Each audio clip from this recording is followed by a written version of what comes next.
Welcome, Dr. Nader. Super excited to meet you, and I've been really looking forward to this conversation. Thank you. It's great to be with you. You've done a lot. I've also been introduced to you, and you've achieved a lot, and it's a joy to be with you. Yeah, likewise. Both of us are passionate about teaching and about meditation, and obviously we come through it, from incredibly different perspectives. And so it's going to be very, very interesting to see where this conversation goes. And I love open-ended conversations. I'm not a kind of interviewer who has a set of questions. I've got the questions that you would like to be asked, and I know where we some of the territory we want to tread, but I also like to allow for spirit to just guide us and have the conversation that needs to be had. So I know you appreciate that. Before we get into some of the, meaty issues around your work in consciousness studies and neuroscience and transcendental meditation, it's very helpful, both for myself and the people who follow and listen to the Mark Divine show, to get a sense for how you got interested in this. Like, what were your formative forces? What were your parents like? Were they, how did they shape you? Because, as you're aware, so much of our mind is shaped by our early childhood and our beginnings and our first teachers. And so what was that like for you? So, just kind of curious, like, what was that whole formation experience for you? I grew up with a sense of life being ideal. I was born in Lebanon. Okay, yeah. My parents and my even grandfather, who was a doctor, and many doctors in the family. I counted one day in the extended family about 17 doctors. So there is a family kind of vocation. Right. And at that time, it was really peaceful, beautiful country. Absolutely everybody working together and trying. I've heard extraordinary things about Lebanon and back in those days, and it's a beautiful country. Yeah, exactly. It has snow on the mountains, skiing with very beautiful ski slopes. You could just drive 1 hour, go to the beach and swim. The nature is so welcoming. The weather is very moderate. And it's very beautiful interaction between East and West and North and South and cultures. Many cultures have moved there. I was feeling I was born in a nice place, like everybody who does their own country, and feeling that it's always the best in a sense. And besides that, it was so great that my education and upbringing was in terms of life being perfect, life being holistic, life being grand, because there is a higher value that protects us, that keeps everything fair and just and balanced and guides humanity, the divine, the spiritual, and all of that. Did your parents bring that to you, or was that kind of something? Yes, my parents bring this to me. I went to a Jesuit school. We are in an upbringing of a Catholic background with, high ideals of love and tolerance and understanding, of course, but there are some aspects that were remaining mysterious about the nature of life and why there is suffering and why there is sin and like that. And usually it was discussed in terms of two aspects of reality. One is the mind and the spirit, which takes us towards higher values. And we were told that the body is mostly taking you down towards more animal values, and so there was this dichotomy. And I guess it had come from Descartes' time and even much before Aristotle and the scholastics, that believed that we have this dual nature of something looking up towards some higher values, and other aspects bringing us down, dragging us down. And the whole life was to overcome that value that brings us down and go to the spirit, to the higher values.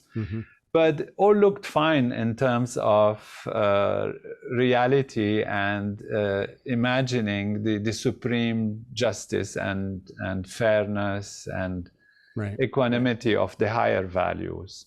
Yeah. And so I believed very strongly in that. And yet I found that human behavior and decision making wasn't great, wasn't always perfect. That might be an understatement. Quite an understatement. Of course, when looking at history, you can say this was evolution and there are reasons why things happen.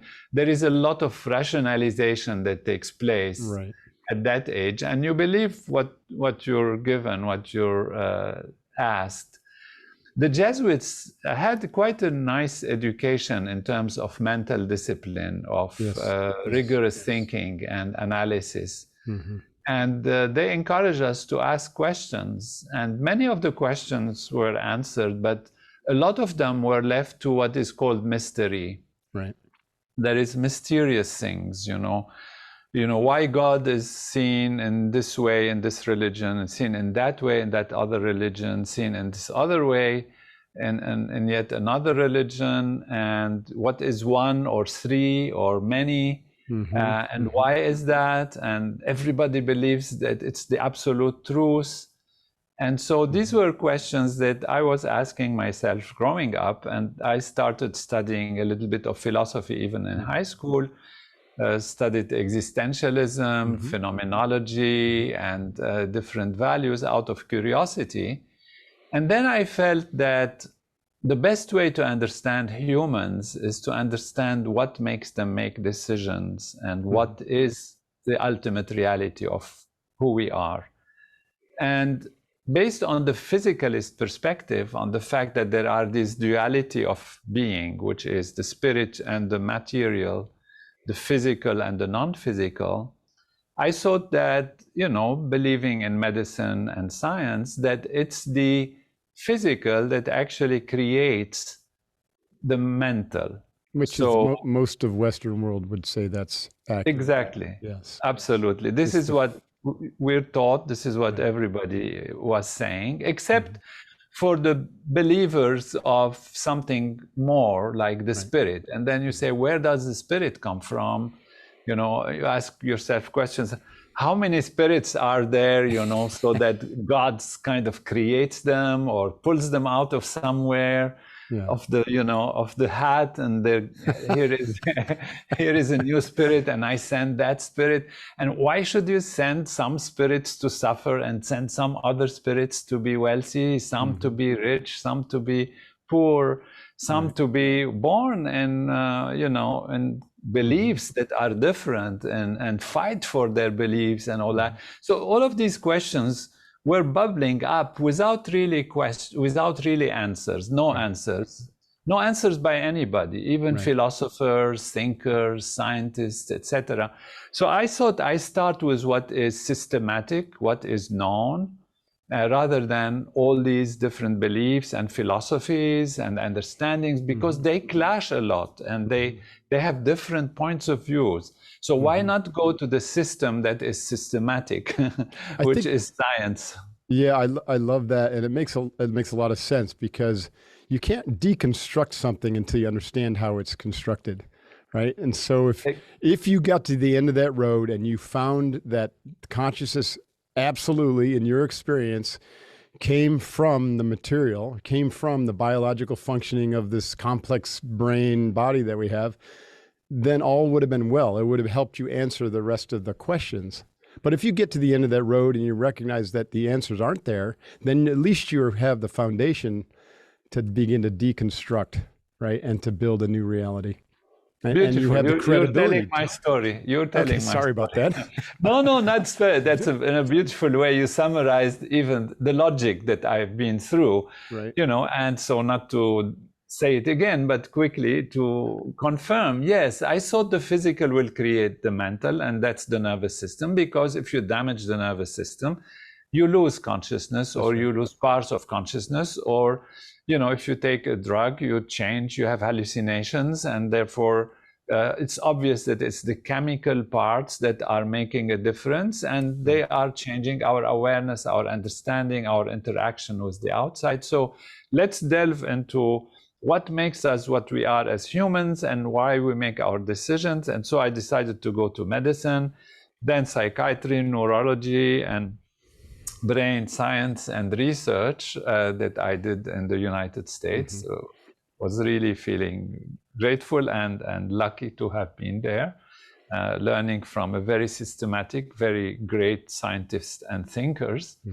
And so this is one path. However, it didn't give me the answers. As you said, you cannot construct or deconstruct without knowing how it's built, or try to find the parts if you don't know the whole, or what is the whole, what is the part. So that can be a part of our discussion about what we reached. Now, in the meantime, I had read in my research about techniques from the East, mostly from the East, be it China or, Japan and like this, and particularly from India, the yoga systems and meditation systems. And I was lucky to find somebody who was teaching Transcendental Meditation. I heard Maharishi on a tape, Maharishi, who is Maharishi Mahesh Yogi, who brought Transcendental Meditation to the West. And it was so compelling, the idea, that I learned this simple technique. What happens is, at the same time, a war exploded, a civil war exploded in Lebanon. And what age are we talking? This is early 80s, right? Or the late 70s? Yes, exactly. Actually, late 70s, mid to late 70s, and exploded more in the 80s. And this was the time when I was starting to go to medical school, finishing my high school.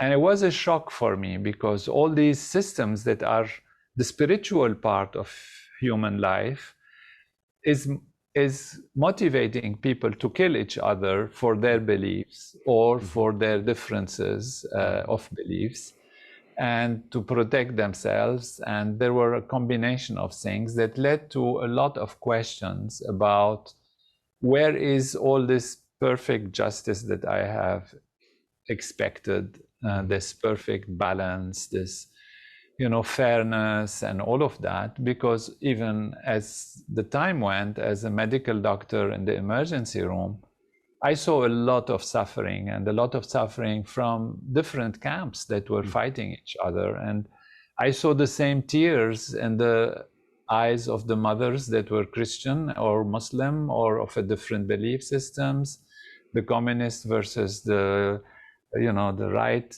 extremist, the capitalist, or the radical in this say and that say.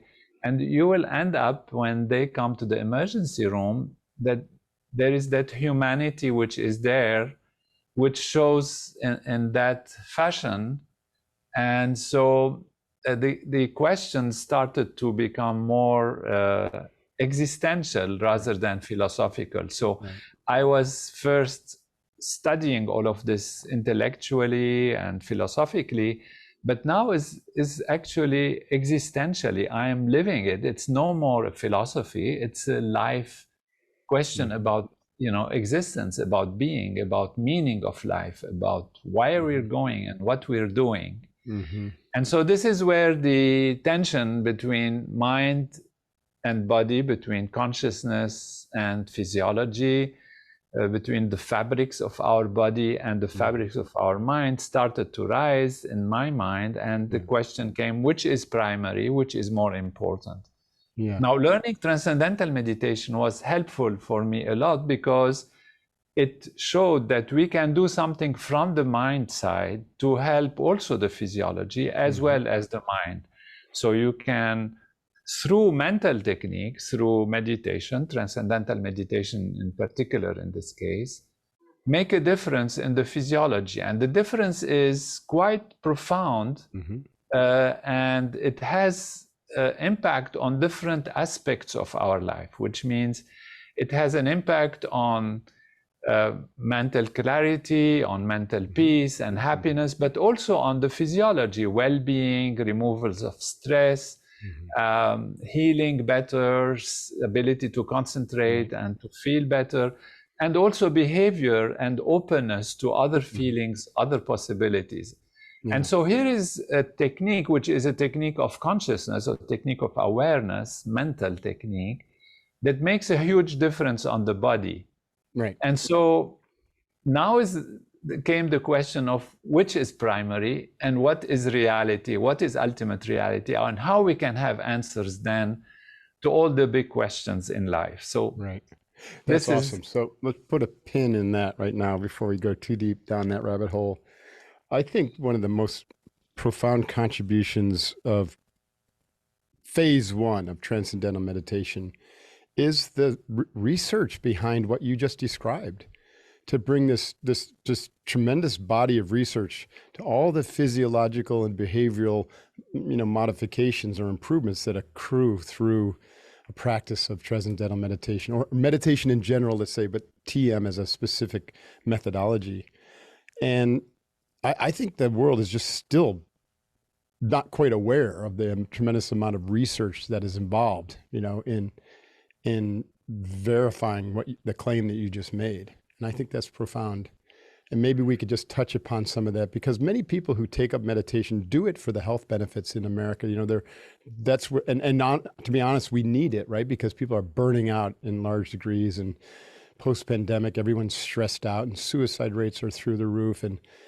And so one of the most profound benefits of meditation is first to get the physiology back under control, so that we have a platform to do a little bit deeper spiritual work, I believe. Exactly. And exactly, because mind and body ultimately are not separate things. Right. They are intimately connected. It's one level of understanding, but in my research, it went, and philosophically and scientifically, it went into that they are actually the same, a continuation of the same reality. Yes. We can come back to that. Yes. But as the mind is improved or settled down, we can say the mind is like an ocean that is active on its surface and settled as we go deeper towards the depths of the ocean. A thought is like a bubble coming from the bottom of the ocean and going up to the surface. And then we are aware of a thought on the surface of the mind. The surface of the ocean, the bubble becomes big and it bursts, and you see, I have a thought.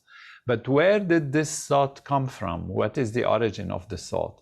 It comes from somewhere within that is extremely quiet and extremely silent within ourselves.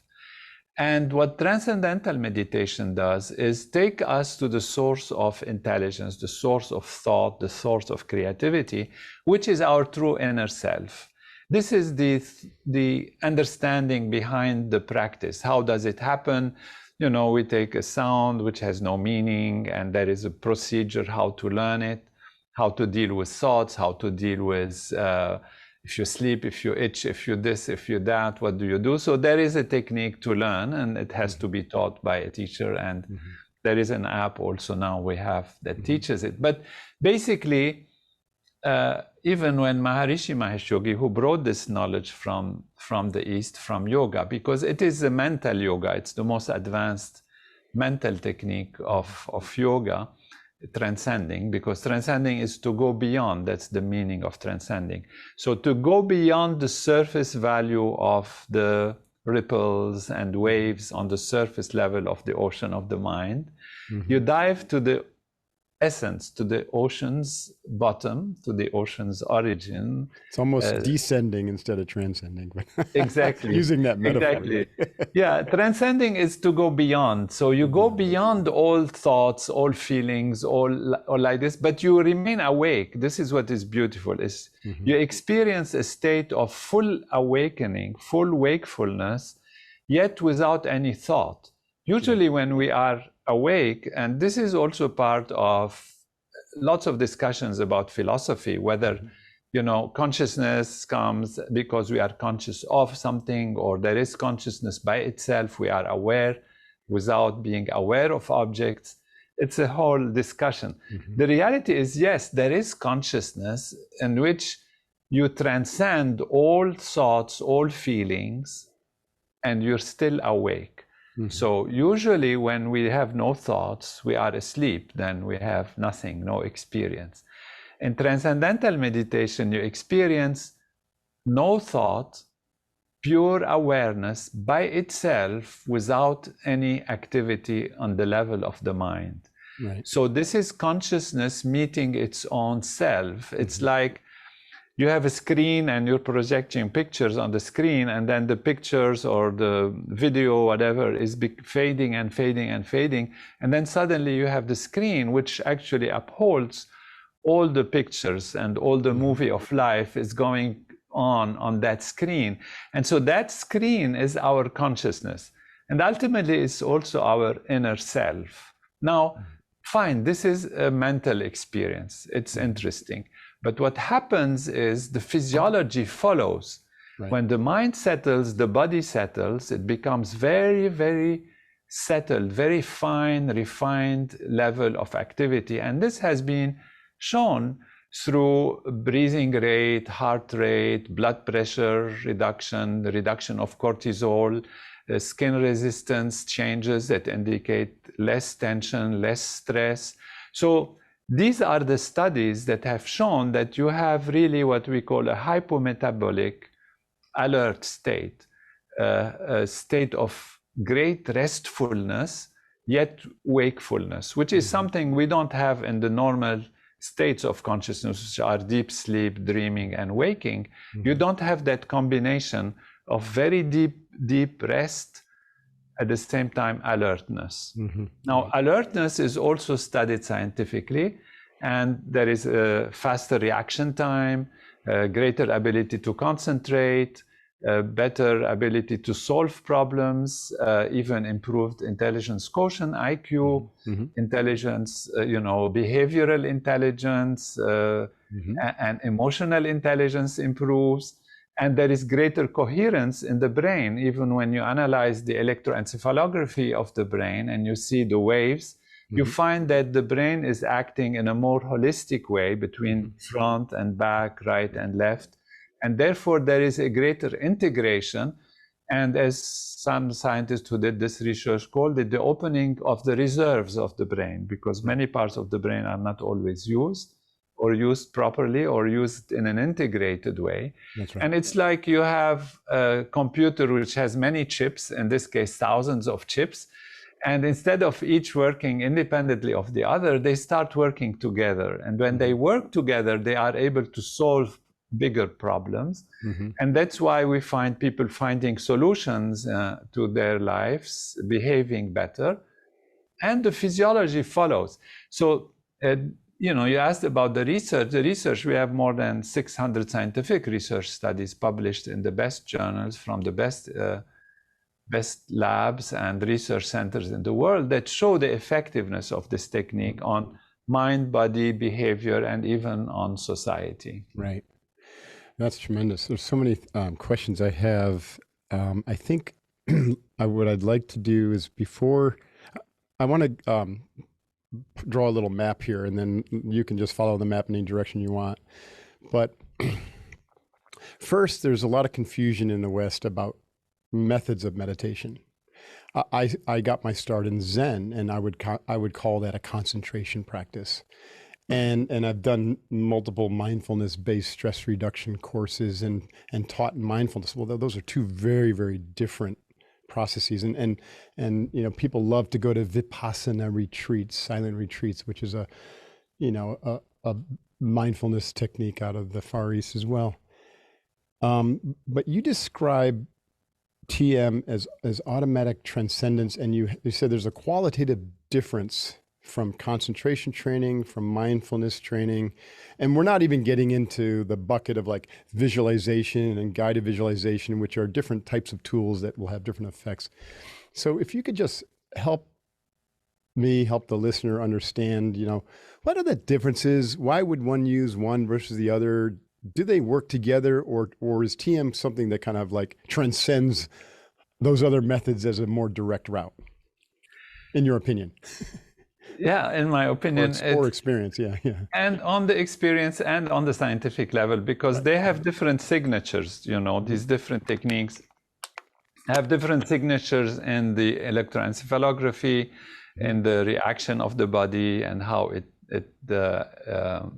it shows its effect. So a signature means, let's say you have reduced cortisol, you have alpha waves in the brain, you have skin resistance change. And so you can say, well, this group of findings are happening during transcendental meditation. Well, the other group of findings, it's not alpha wave, it's, let's say, beta wave or whatever other waves, gamma waves that happen are a signature of sleep or of dream or of mindfulness. And so there are different signatures. So scientifically they are different, and they have similarities, of course. Many of them have some similarities. So from that perspective, they are also different, scientifically speaking. Okay. From the perspective of the experience itself and the technique and its full results, they are also different. Now, in terms of technique itself, we can divide these techniques broadly, roughly, into, like what you said, concentration technique, where the mind starts to drift away and you bring it back to something. You could be looking at the flame of a candle, or you could be thinking of a thought, or you could be, mantra, having a theme or a mantra, and you try to keep your mind on it. So you concentrate, you don't want to leave it. And so as if you train the mind to force itself to be on that surface of the ocean on a specific value. Yeah. So by the way, for many years, I avoided TM because I misperceived it as a concentration practice because it had a mantra involved. We can come back to that later as you continue. Exactly. So, and many people are like this. It's good to get it, out of the way also now, if you don't mind. And that is, mantra is a sound that has no meaning. Some mantras have meanings in terms of, you could take flower, it has a meaning. So you can say, I use the flower as a sound that I go back to. There you have mantras in the market. You say some market specialists keep saying, this buy when it's low, sell when it's high, whatever you can call this a mantra. So there are different kinds of mantras that are there. And so if you focus on the mantra, you take it and you try to repeat it in a focused way, and you don't want to lose it, that's a concentration technique. Right. Transcendental meditation is not that. It's different, yeah. And the aspect of mantras and different meanings or no meanings of mantras is also a whole range. So even if it's a mantra meditation, it doesn't mean it's transcendental meditation. Right. It doesn't mean it's that kind of technique that transcends. So can we pause here just to help? I'd like to pause at each one of these mantra, mindfulness, and then get into the automatic transcendence. Mantra meditation does, to me, it has value in a sense that if someone really has difficulty concentrating, or has, what we in the SEALs we call attention, control challenges, then concentration, like all Navy SEAL training is essentially a concentration practice. But then, if you add a mantra that has a certain, let's say from the yogic tradition, a vibrational quality like Om Namah Shivaya, or, just the sound Om, and it's been practiced for thousands of years by millions of people, then it's said that, you can kind of resonate a little bit with that meaning, even if you don't understand the meaning culturally or language-wise. And what are your thoughts on that as a preliminary practice or a preparatory practice, or the effect it would have on the mind? It's a practice that can be used. There are repetitions. Some people have even beats. They hold the beats and they repeat a certain number of times so that the beats help them to repeat things and concentrate on it and not lose the focus. Or if you try to do it. Now, this is actually an activity level of performance. That's right. So it's outward focused. Right? Yeah, it's outward. So you're taking the mind towards an object, whether it has a meaning or a feeling or a significance in terms of emotion or religious feeling or spiritual feeling, whatever it is an outward directed activity. Now, outward is also important because we have to act and we have to do things. Mm-hmm. But what we need is an inward also. So we have to have, this is the difference here, really, because that's actually the basic difference between, I would say, transcendental meditation and almost all other techniques of the mind.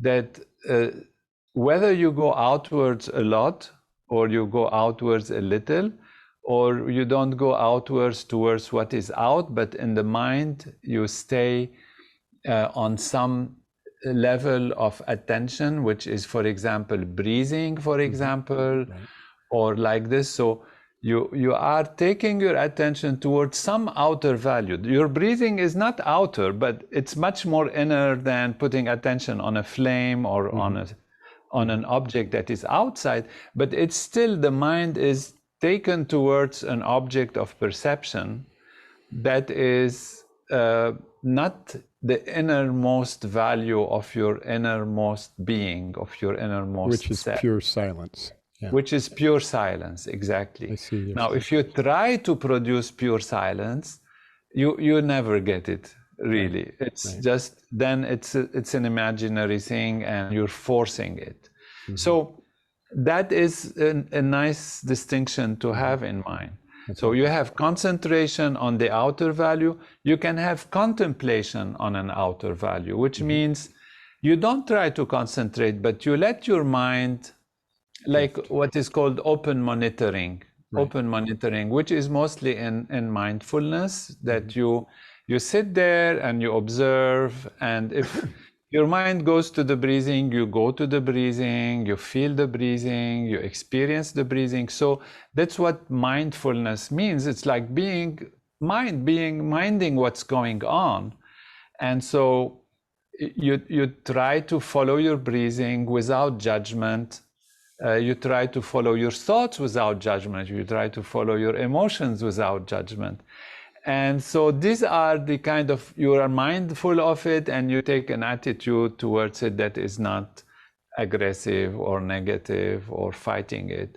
And so, but still it is kind of looking for what is there to put your attention on, to be mindful of. And this has a different signature in terms of brain activity and physiological activity than concentration, for example. I could think that concentration is going to focus your mind. You know, the metaphor would be more like a laser beam, whereas mindfulness is going to allow you to have some separation from your thoughts and to be more expansive, less attached or non-attached, which would be more like the floodlight, right? But it's still pointing outward. I see your point. Exactly. It's still pointing to something, to outward something. Right. So what's interesting in transcendental meditation is that first, it's completely natural in the sense that it follows the nature of the mind. And the nature of the mind is to look always for more. When you think what we want, why we're talking, because we want more knowledge, more understanding. Why we eat nice food, because we want to have better taste, beautiful things to see, beautiful things to hear. Emotions, we want more love, we want more, we want more of everything that's good, that helps us to grow. Of course, we don't want more suffering, because it's just less happiness. We want more happiness. And so the nature of the mind is always to seek more. Now, we always seek more to the outside. Again, that brings us back to our discussion. We are always seeking more towards the outside. Through the senses, we want to see things, hear things, smell things. Through the feeling level, we want to have love from somebody. We have to have knowledge of experiencing things, of knowing things. Now, the nature of the mind, therefore, is always to go towards more. What transcendental meditation does is directs the attention inwards because of the feeling, the understanding that the innermost value of life has more than the most, is ultimate reality. It's the ultimate fullness. It's the source of intelligence, the source of creativity. It is the source of ultimate knowledge. And that is where the saying, know thyself, comes from, in terms of ultimately knowing who you are, because then you are established on a platform of stability, of knowing who you are. And that is all the most significant and important, in that the ultimate definition of the ultimate reality of life is that we are everything, that consciousness is ultimately everything. And that pure consciousness, which we are, is actually not only ourself, but it is the self of everything and the self of everyone. This is where it takes us to a little bit of philosophical understanding. What is ultimate reality? And what do we find within ourselves? And so if ultimate reality is truly consciousness, then the mind, if you give the mind the chance to go there, it will want to go there guided by its own nature. What is its nature? To want more and more. But more than the most is that ultimate reality, which is our experience itself, its source. Exactly, experience itself. And by experiencing itself, it is experiencing the self of everything and everyone. Right. I'd like to stop there just for a moment, because not everyone experiences this inner movement. And, you know, the yoga traditions would say, well, that's natural, because left undisturbed, you know, we have an outward expression in our lives, you know, which generally takes us into, you know, youthful activities, adventure, for me into the SEALs, and then family, and then business. And then we, you know, we get kind of bored of all that stuff. You know, it doesn't bring as much excitement. And then there's this turning around. And then there's this inward movement, which quite naturally happens. And, you know, I met a fellow from the Self-Realization Fellowship who had just handed his whole software company to his partner, and he was heading back to India for his 3-year silent retreat. God bless him.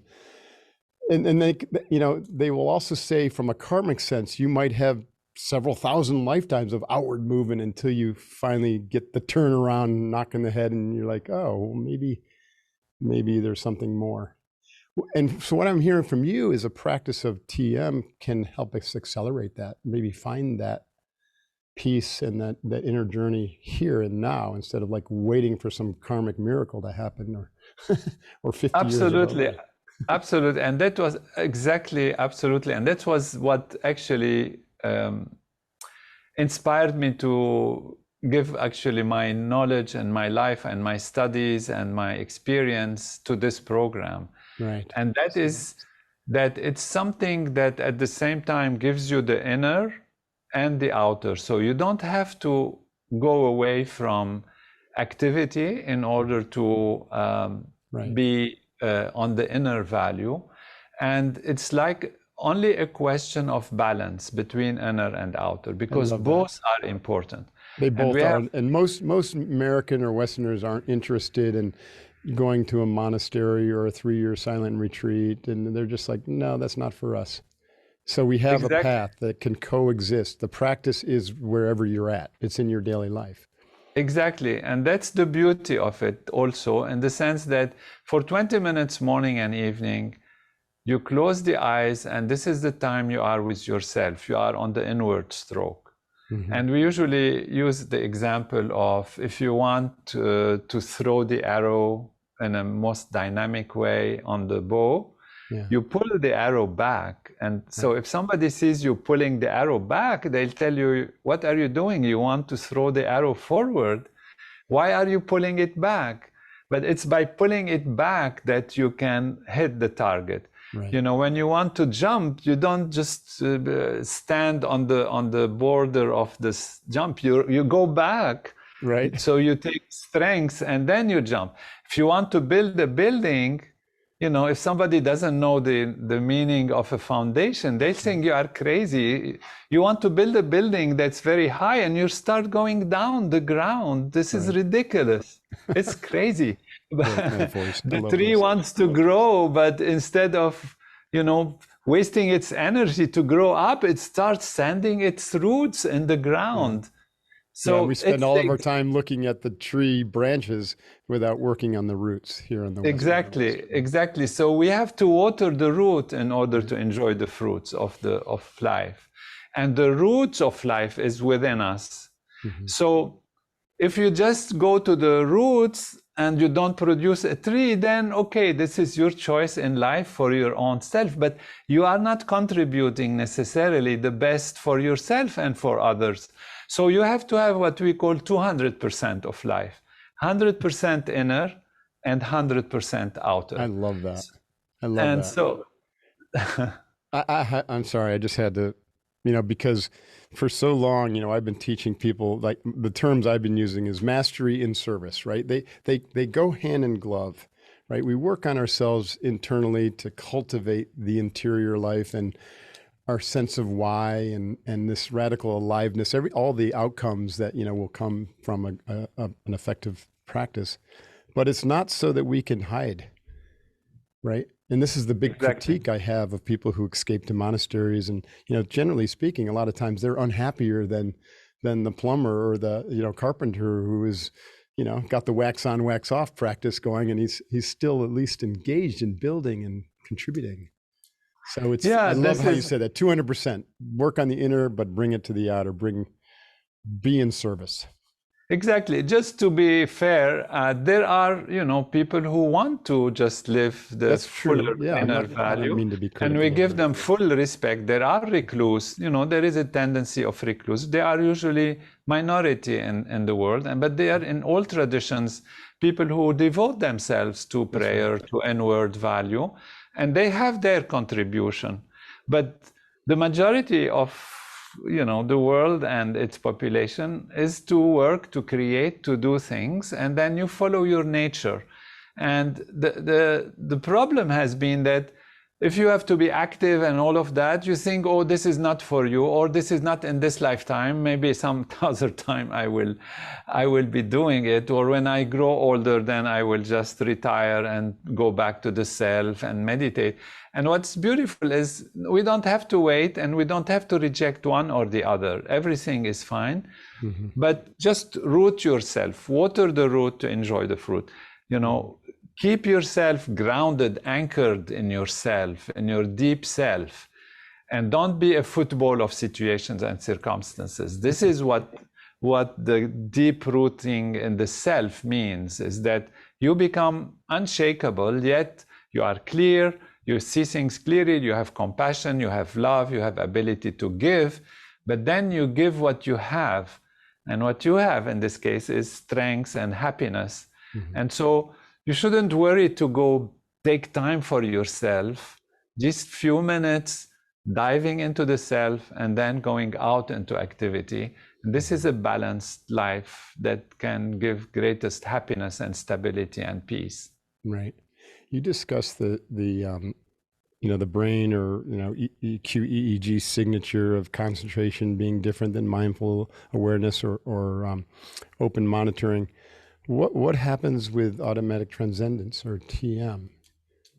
What happens with transcendence is that, again, we follow the nature of the mind. So we don't manipulate the mind. We don't guide it towards a specific concentration or contemplation or meaning. That's why the mantras are used as vehicles. They have no meaning on purpose, but they are allowing the mind to settle. So you can't just take any sound to use it, because sounds that particularly that have meaning, they limit your awareness to the meaning. So it becomes structure of some level of understanding of experience.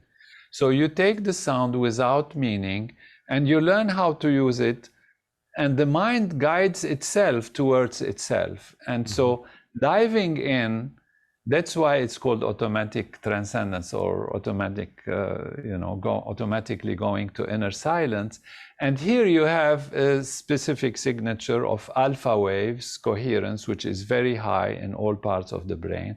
Alpha wave means a certain frequency of brain activity, brain electrical activity. And so it's a kind of specific things. We don't need to go into that. And so it happens spontaneously, naturally. There is no forcing, no trying, no concentration. Even we say no expectation of any results, just innocence, and follow the simple few steps. And then you see your mind settling down and becoming quiet and transcending and all the other results that we talked about, and much more, that are inside. Excuse me. Let's talk about states of consciousness versus stages. And in your phenomenal book, The Unbounded Ocean, or The One Unbounded Ocean of Consciousness. Thank you for that contribution, by the way. And I'm sure that was just both a trial, tribulation, and a great joy to write that. It was. It took many years to write it. It did, yeah. I had it ready already like 10 years ago, but I kept refining it and the wording and like that. Yeah. You put out such a monumental work. I'm happy that you took the time to do it. It really helped me understand a few things, because I've experienced, of course, the three primary states of consciousness: waking, sleep, and dreaming. And I have a lot of exposure to stages of consciousness, both through yoga tradition and also its intersection with developmental psychology, right? And kind of Wilberian's integral theory, the different stages mapped out by Susan Krugreuther, and we use some of those in our teaching. And what I loved about your book is you go through in great detail these seven stages, three of which are quite natural and normal and everyone experiences, waking, dreaming, sleeping. And then this fourth, which you've touched upon, which is the recognition of this, awakening experience, but it's non-permanent, right? So can you help us just kind of walk through those in a way that might be accessible for our listeners? Yeah, wonderful. For a little bit of analogy to see that it's real, let's just discuss for just a minute what physics has discovered about the nature of ultimate reality. Mm-hmm. So the physicists and the thinkers throughout time have imagined, what is actually the basic ingredients that make objects and make planets and make people, whatever it is. Energy. And so, yeah, exactly. So they went from thinking there is some ultimate reality that is maybe indivisible, so they called it the atom, this times of the Greeks. And the idea was, if you take anything and you divide it, keep dividing it, you get to a point where there is some smallest entity that you cannot divide anymore. And that is the basic ingredient of everything, an atom. So what is the atom? Then scientists went into the atom and they found that actually it's more divisible into elementary particles. So what are the elementary particles? This is where, when we got to the very small values, it created an unbelievable reality, and that is the reality of fields. That it's no more actual localized entities in time and space, but fields that have, it's like the electron. We think the electron is like a tiny little billiard ball that is floating around the center, but it's not. It's like a cloud, and it could be anywhere. Literally, there is a potential for it to be anywhere. So the objects dissolve themselves into what discovered as quantum mechanics and quantum fields, and ultimately they started to look deeper and deeper, and ultimately the scientists today think that the ultimate reality is like one field, which some give it the term unified field of all the laws of nature. Mm-hmm. And there are theories like this, superstring theory, M theory. We don't need to complicate our life on this podcast to understand that. But it's like, again, as if there is a field. A field is something spread out beyond limits and that fluctuates. And as it fluctuates, it appears as particles, and the particles join together to form what is called atoms. Atoms join together to form molecules. Mm-hmm. Molecules come together to create cells. Cells come together to create tissues. Tissues come together to create physiology, etc. So you have that beautiful following from energy fields, then particles, then physics, then chemistry, then biology, physiology, neurology, and all of this. And so there is that continuity of reality, which is all ultimately a unified field, which means if you ask yourself, who am I? Ultimately, of course, my cells, what is making me? You are the unified field. I am the unified field, ultimately appearing in a specific way, obviously, of course. So there is an ultimate reality, which is the unified field, and it's assumed to be a field of energy. We don't know where this energy comes from, if we take that assumption. Right. Now, what I've done in the book is take the attitude that this unified field is actually consciousness. It's pure consciousness, pure existence. And that it is itself that appears as unified field and elementary particles, etc. So, right. And can I just so of course language is our limiting factor here, because you know the medical field or the neuroscience field would think of consciousness as pattern recognition or self-awareness, and so you're using consciousness in a completely different sense here that would be inclusive of that more limited view of consciousness. Exactly. So we're using consciousness here as that field, because nobody knows what that field is. Right. The source of where everything arises from. Right. Exactly. So that's consciousness. So what we really are as humans, we are that consciousness, ultimately, in the same way as we say that the field, the unified field, is what becomes the electromagnetic field, the strong force, the gravitational field, the weak force, whatever. These are the different fields. And these are the forces that interact with each other, create the matter fields and like that. And they appear as the universe and all its objects. So in this... So we have to... Sorry. In this philosophy, then, a rock is consciousness. Yes. A human being is consciousness. A tree is consciousness. Yes. Just different levels, and different levels of different holonic levels, which transcend but include, you know. Exactly. And you know, once we get to that, so not to lose everyone, there is a human consciousness which is higher. We have a sense of self. We have a sense of awareness. We are conscious of being conscious, which is called meta-consciousness. Right. So consciousness in its manifest values is a whole range of things. Right.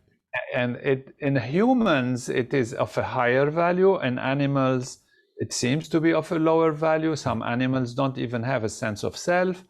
You know, some animals just interact. So we're saying that consciousness is any sensing, detecting, feeling, reacting. So we're expanding the definition of consciousness. So even when an electron senses a positron and they get attracted to each other, we are saying this is consciousness. This is a meager, very little, tiny amount of consciousness.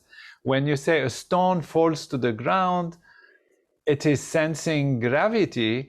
Right. We're saying this is a very tiny, small amount of consciousness. So the stone doesn't say, oh, I'm going to fall, because it has no idea of what falling means. It doesn't have a sense of self. It is not afraid that it will break itself. It has nothing like that, absolutely nothing. So because the problem is when you say that there is a consciousness in the stone, people will start imagining it's the same consciousness as you are. And they say, you're absolutely ridiculous. How can a stone kind of feel anything? It doesn't feel anything. It just senses gravity. And we're calling any sensing, any reacting as consciousness. So in that theory, any matter, anything that evolves into matter is a bit of consciousness. Anything at all is consciousness. Anything at all. Yeah. The only thing that is not consciousness is nothingness. So whatever is consciousness, because consciousness is all there is. And that's why the title of the book is One Unbounded Ocean of Consciousness. And everything else is the waves of the ocean. So there is one unbounded ocean of consciousness, which means unlimited. And then all the different waves, some big, some small, some complex, some very, very tiny, some huge and complex and sophisticated that can actually be aware of the ocean like a human being. And that is really consciousness in a higher level of consciousness. So there is a kind of a pyramid of consciousness with higher possibility of consciousness and lower possibilities of consciousness. Sure. And the lowest are with, we can say, the elementary particles, etc. Now the fields and their forces are forces within the field of consciousness, but we don't need to get into that. We took a little bit of a tangent in terms of your question. Now we can come back, if you want, to the different stages. Yeah, well, this brings us back to, everyone's familiar with the consciousness of dreaming and waking state. And many people will say that this, deep sleep is unconscious, and that could be argued as, no, it's just unaware, right? Exactly, because even when you are in deep sleep, if the heat changes in the room, your body will uncover itself. Even when you're sleeping, you don't realize you're doing it. So there is some level of consciousness. And since everything is consciousness, your body is still there and it is conscious. Right. And it is conscious, but on a very lower level. So what is nice about humans is that we actually get to experience what it is like to be conscious in a sleep kind of consciousness, what to be conscious in a dream kind of consciousness where you have illusionary reality, and what to be conscious as a waking consciousness, and also what to be conscious in terms of transcending. And that is the new value, which then we call it the fourth state of consciousness. So if sleep is 1, dream is 2, waking is 3, now we have a new state of consciousness, which is transcendental consciousness, in which you are only aware of that original unified field. And that's why I took the example of the unified field. So we have a sense of this being a real thing, not just some imaginary, theoretical, or emotional experience. It's just a true reality of an ultimate essence of things. So when we transcend, we are actually experiencing what physicists would call the unified field. Right. Now, that is our self. So what we do in transcending is experience our true inner self and know that our self is unbounded, is infinite, is beautiful, is peaceful.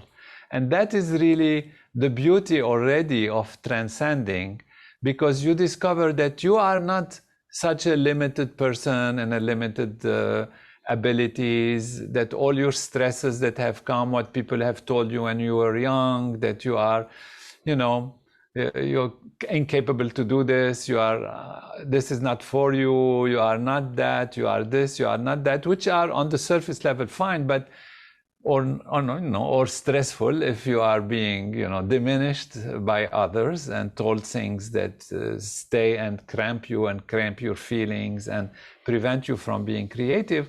Suddenly you discover a self which is unbounded, which is infinite, which is totally silent yet alert and awake. And that is the beauty of the experience itself. And that is why transcendental meditation as a practice is very enjoyable.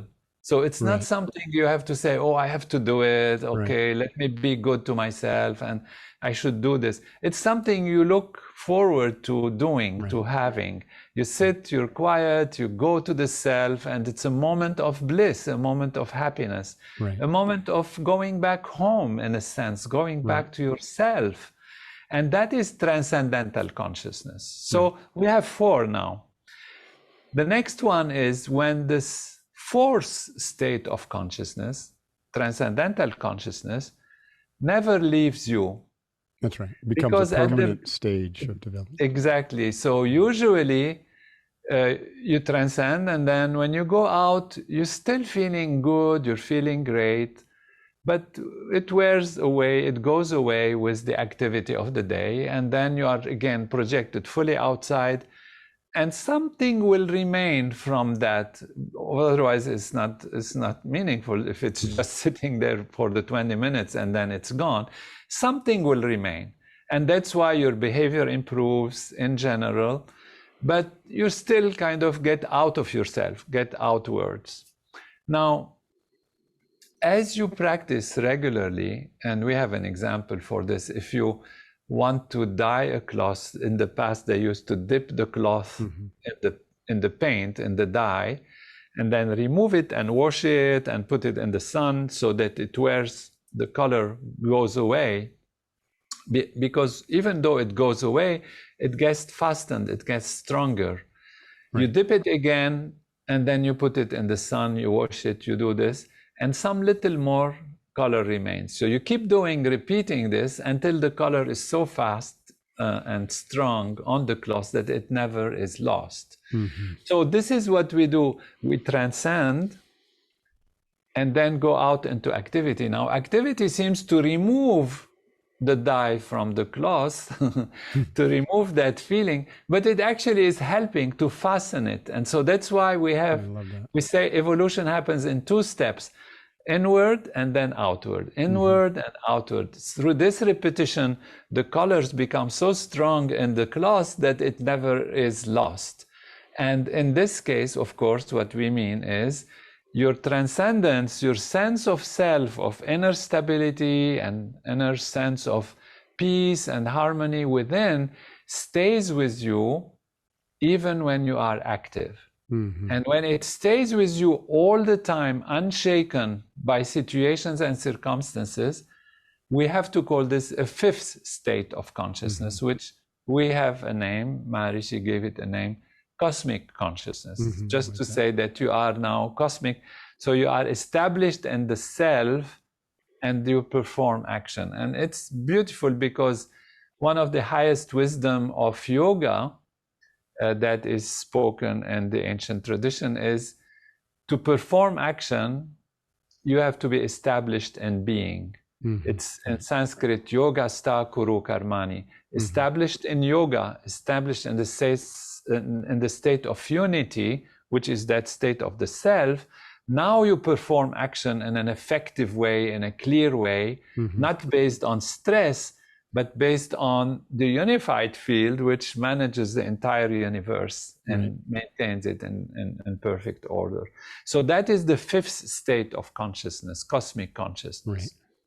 So one wonders, where can we go from there? Where can we go from there? I have a sense of it because I read the book, and we can extend it outward, right, to others. Exactly. And to everything. It's beautiful. I'm so glad you really went deep into the book, because that's the next step. I was ready for it. I was ripe, let's just say. The fruit was ready to drop. Yeah. It's joy. It's fulfilling.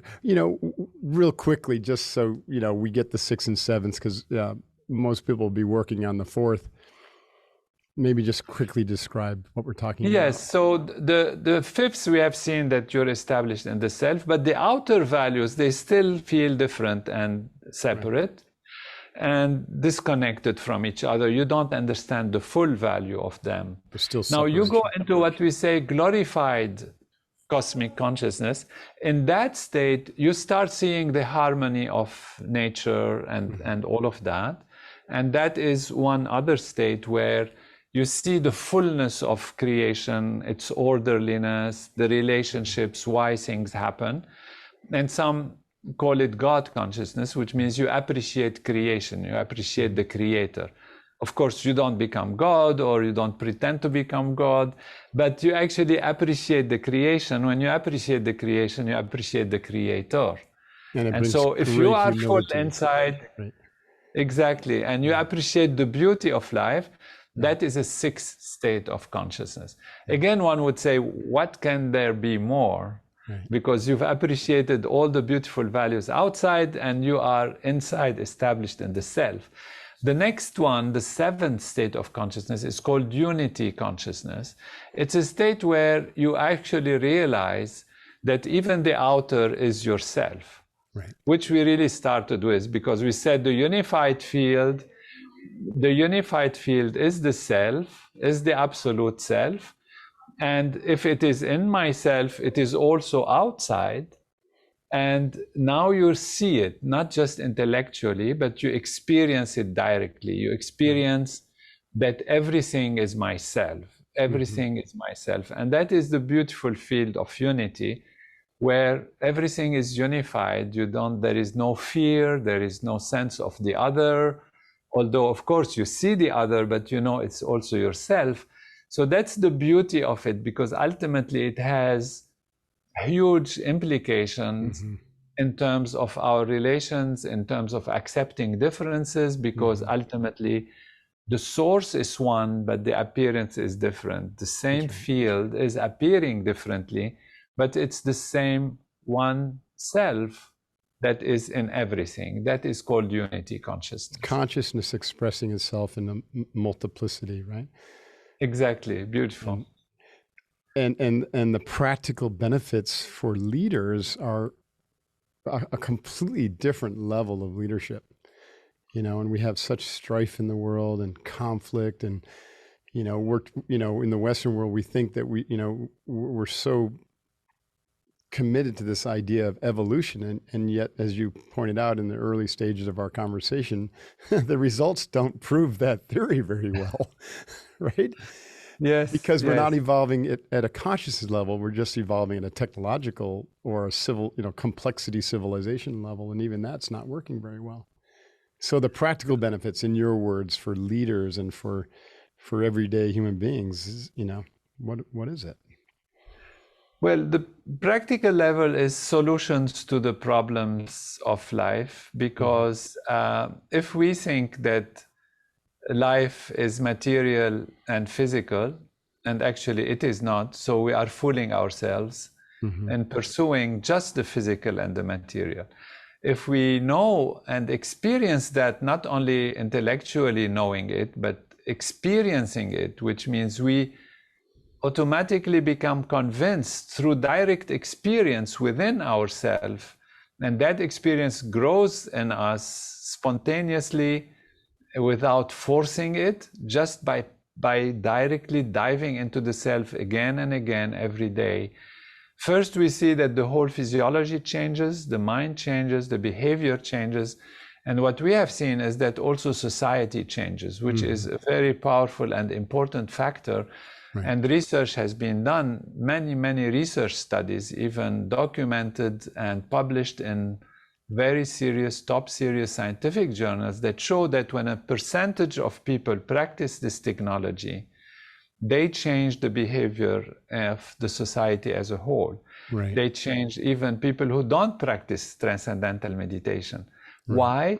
Because consciousness is all there is. And when you improve your consciousness, as you are part of the society, right, the collective consciousness improves. That's right. And when the collective consciousness improves, that means reduction of stress, reduction of strain, reduction of improper seeing, feeling, experiencing. And therefore, even the potential criminal will say, I don't want to, do right. a crime. They start seeing better.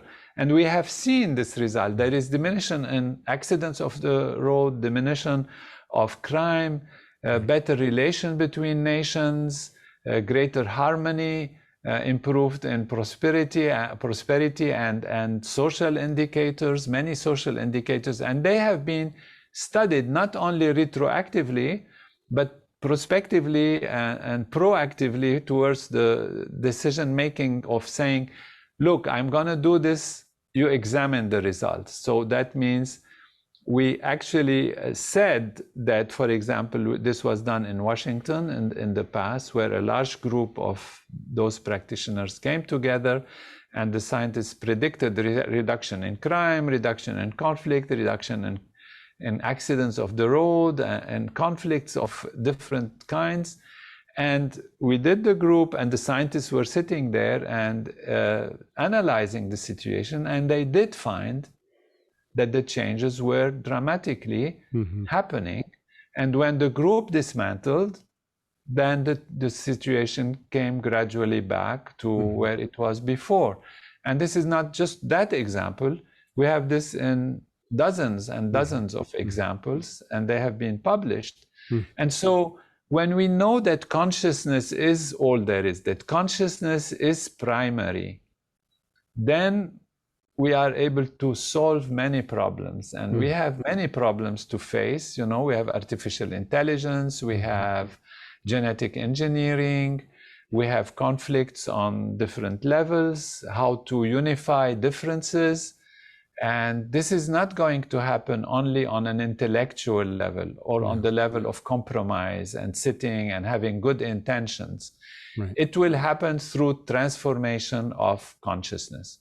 Right. For example, take climate change. Climate change, there are things to do, but why we don't do them? Well, there are different reasons. Maybe the economy will suffer. Maybe, my competitiveness in the world will be there. So how do I balance this with accepting new technology or new this? So where is the solution? The solution is in the mind of the people and the creativity of the decision makers, so that they can see the solution and they, get unified and lose the fear of the other and work for the good of the world and for their good and good of their children and the next generation and the next generation, and make life better. Whether we believe in it this way or that way, what is needed is consciousness to improve our awareness. Right. And it applies to all fields. Artificial intelligence, if we create artificial intelligence with the fear of the other, and I want artificial intelligence to tell me how to beat the other, how to destroy the other and create better, weapons or destructive means, then artificial intelligence will grow in this direction, and we become then potentially the first victims of it, even its own creators. Yeah. So what we have to do is raise our consciousness, so we use artificial intelligence for the well-being of everybody. What does it need? It needs the minds of the people. It needs the thinking process, because it's through thinking that we get action, and from action we get achievement and ultimately fulfillment. And so we have to go to the source. It's the decision making, the source, the mind, the consciousness. Right. I love it. I've used this term, but Gandhi said, be the change you want to see in the world. And for the first time that we're aware of, we can do that at scale because of things like what we're doing here, the sharing of information globally, because of the internet and because of mass communication. And you mentioned a certain percentage of a culture practicing, TM. What if we had 10% of the global population not just practicing, but attaining that fourth stage, and then this fifth stage that you discussed, permanent stage of awakened awareness or of consciousness? That's the change where everyone's taking the actions at scale, which changes everything, right? So it's a very exciting time, I think. Absolutely. And the good news is we don't need 10%, actually. Right. What is the percent? Our studies have shown that 1% is enough. Just 1% is enough. And that is for the basic technique of Transcendental Meditation. And what we found is that the square root of 1% is enough if we have a large group that practices these advanced techniques together. Right. And this also has been shown. For example, what we did in Washington wasn't with 1%. We brought a few thousand people for creating the effect on the whole world reality, and we saw the effects not only in Washington, everywhere, and we've done this repeatedly. So what is really needed is somebody to support, some government, some people, because we can't do it by ourselves. All it needs is a few thousand. The square root of 1% of the world population is 8,000 or something. Different levels of consciousness will affect, at a different magnitude, right? So Dr. David Hawkins' work supported that. Exactly. Right? So the conscious level of a Jesus or a Buddha, is going to affect the world at a much grander scale than the conscious level of a Mark Divine, So you're right. It's not. I think Mark Divine. I'll give big marks to Mark Divine. Well, thank you, sir. Oh man, we could talk for hours, but I want to be sensitive to your time, and we'll wrap this up. But the one unbounded ocean of consciousness, and transcendental meditation. Where can people learn more? And I want to encourage everybody to listen to learn this technique and to practice it. Meditation is not mysterious. It is normal, and it's necessary for health and for wellness and for our and it's not a philosophy. It's not a philosophy and it's not a religion. Yeah, It's it's just not a philosophy, it's not a religion, not a belief system. right. So where can people learn Exactly. more I mean, about it? we have in the US, and also it can guide you to the whole world, we have a simple website. It's called TM for Transcendental Meditation. So tm.org. Okay. And there you can have some more videos, some more knowledge about it. If you want to know more about me, what I'm doing is drtonynader.com. So drtonynader.com. Awesome. And there also you can search for where you can have teachers. The book One Unbounded Ocean of Consciousness is available as an ebook and in different languages as a print, and we're bringing it out as a print soon in English also. Yeah, I noticed that. I listened to the audiobook. I highly recommend the audiobook because you read it yourself. It's fantastic. And I searched forever for an English version of the hard copy, and I was like, either I'm doing something wrong or it doesn't exist yet. So you just answered that question. No, it didn't. It didn't get printed yet. Got it. Well, that'll come. So please, if you're listening to this and you were inspired, go check out tm.org, and Dr. Nader's book is must read. It's phenomenal. Dr. Nader, thank you so much for your time. This is just a joy and great honor to talk to you. So thank you very much. Appreciate it. It's my joy, my honor, my pleasure. Thank you. Yeah, thank you.